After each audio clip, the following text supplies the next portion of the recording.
Hello, bienvenue dans Booster. J'espère que tu vas bien et que tout va pour le mieux. Nous avons commencé à parler ce mois de juin. Première vidéo que nous avons lancée pour le mois de juin, c'est de vaincre la paresse. Aujourd'hui, j'aimerais te parler rapidement sur le travail est une bénédiction et une responsabilité. Je répète, beaucoup de fois, il y a des gens qui disent « Oh, le travail est une malédiction ». Mais non, au fait, quand tu regardes le livre de Genèse, tu vois pertinemment que Dieu a dit à l'homme « Tu veilles, tu gardes, n'est-ce pas, et tu cultives ». Cultiver, c'est pas travailler, n'est-ce pas?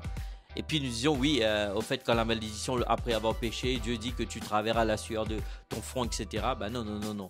Remettons les choses dans les contextes, les amis. Ok? En tout cas, une petite parenthèse que je ferme rapidement. Je t'invite vraiment. Alors, en tout cas, j'espère que tu es prêt, tu es prête, n'est-ce pas? J'espère que tu as ta Bible, ton bloc-notes et ton stylo. Allons-y. Le travail est une bénédiction et une responsabilité. J'aimerais que nous lisons deux versets vraiment qui soutiennent ce qui dit. Colossiens, le chapitre 3, le verset 23, premièrement. Colossiens, le chapitre 3, le verset 23. Et ensuite, nous allons lire un autre verset dans le livre de Proverbes. Nous allons commencer par Colossiens, le chapitre 3 et le verset 23. Il nous dit, tout ce que vous faites, faites-le de bon cœur, comme pour le Seigneur et non pour des hommes. Waouh! Il dit tout ce que tu fais. Est-ce que ton travail est inclus dedans? Bien sûr qu'il est inclus. Il te dit premièrement, fais-le de bon cœur. Waouh! Et ensuite, il le dit lorsque tu le fais, fais-le pas comme si tu travaillais pour ton patron. Fais-le comme si tu travaillais pour Dieu. Alors je te pose la question. Si tu changeais ta perspective par rapport à ton travail, si tu te disais que ton patron n'est pas ton patron, en fait, c'est Dieu à la place, Jésus à la place de ton PDG, de ton responsable, ton manager, etc. Comment serais-tu au travail? Est-ce que ça changerait quelque chose?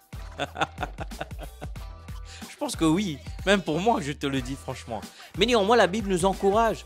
Même si ce n'est pas Jésus, bien que Jésus est notre patron, n'est-ce pas? Il est notre roi, notre Seigneur, notre Sauveur. Mais néanmoins, la Bible nous dit, tout ce que tu fais, Samuel, fais-le de bon cœur. Ce qui veut dire que je ne peux pas faire quelque chose avec un mauvais cœur. Déjà. Oh mon Dieu. Il dit ensuite, quand tu le fais, fais-le comme pour le Seigneur et non pour les hommes. Impressionnant. Et c'est ça que nous devrions adopter comme attitude, comme mentalité à l'égard de notre travail. Toi et moi, lorsque nous allons bosser, nous devons le faire de tout notre cœur. Et souvent, des fois, il y a des gens qui vont te dire « Oh, mais tu sais, c'est le travail, tu es trop accro. » Ce n'est pas une question accro, mais je le fais de tout mon cœur. Oh mon Dieu, je le fais de tout mon cœur. Et d'ailleurs, j'aimerais te dire, juste une petite parenthèse, rapidement. Il faudrait qu'il y ait une distinction dans ton travail. Tu ne peux pas juste dire que tu sers un Dieu vivant. Les gens du monde travaillent mieux que toi, ramènent des meilleurs résultats que toi. Bon, c'est un petit punchline, je te laisse méditer dessus. Tu ne peux pas. Et je peux te dire que là, je viens depuis septembre dernier, mon poste a un peu modulé. Et franchement, comment je suis en train d'apprendre, former, je cherche de l'aide, je cherche des conseils, je me forme pour pouvoir devenir meilleur. On ne peut pas, laisse-moi te dire, bien-aimé, tu ne peux pas dire que tu es un enfant de Dieu, tu cherches Jésus et toi, tu n'es pas le meilleur dans ton domaine. Encore une fois, lorsque je dis meilleur, ça ne veut pas dire que tu es meilleur par orgueil.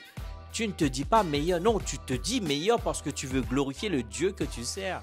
Parce que quand tu es le meilleur, c'est le Dieu que tu sers que son nom est glorifié au travers de ce que tu fais au fait. Donc tu dois être meilleur en tant que époux, épouse, enfant, meilleur en tant qu'employé ou patron, PDG, manager, ministère, pasteur, apôtre, prophète. Tu dois être le meilleur dans ton domaine.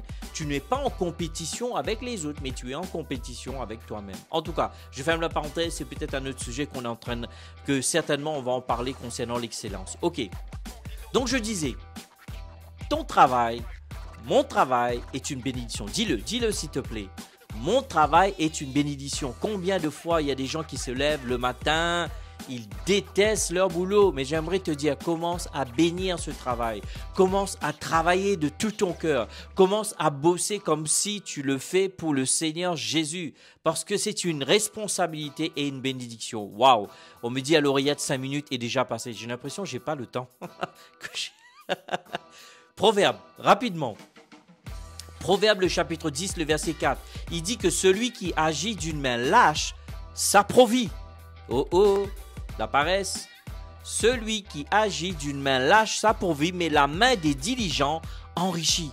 La main des diligents, c'est-à-dire la main des bosseurs et des bosseuses.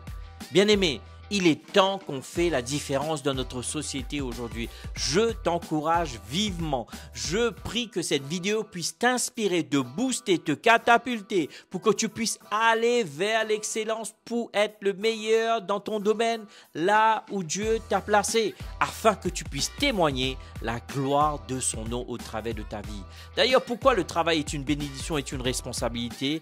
Dieu nous a créés pour être actifs et productifs. Dis-le. Je sais qu'il y en a beaucoup qui disent « Oh oui, j'attends la retraite ». Mais Dieu ne nous a pas créés pour la retraite. Dieu nous a créés pour être actifs et productifs. Deuxièmement, le travail est bien fait. Écoute bien. Le travail bien fait honore Dieu et apporte des récompenses. Je répète, le travail bien fait honore Dieu et apporte des récompenses. Peut-être tu te plains. Tu ne reçois pas d'augmentation, tu ne reçois pas de prime. Mais si tu es toujours celui qui arrive en retard et celui qui part le premier avant tout le monde, comment veux-tu avoir une récompense? Je te donne ce petit tips. Tu vois, moi, des fois, mon travail, il commence à une certaine heure, je vais une demi-heure en avance, 1 heure en avance. Pourquoi? Je veux donner à 100%. Encore une fois, Jésus est le centre de ma vie. Mais je sais que quand je travaille, je dois glorifier Dieu dans mon travail, je dois être le meilleur dans mon domaine, alors je le fais comme si je le fais au Seigneur. Donc n'oublie pas, Dieu nous a créés pour être actifs et productifs.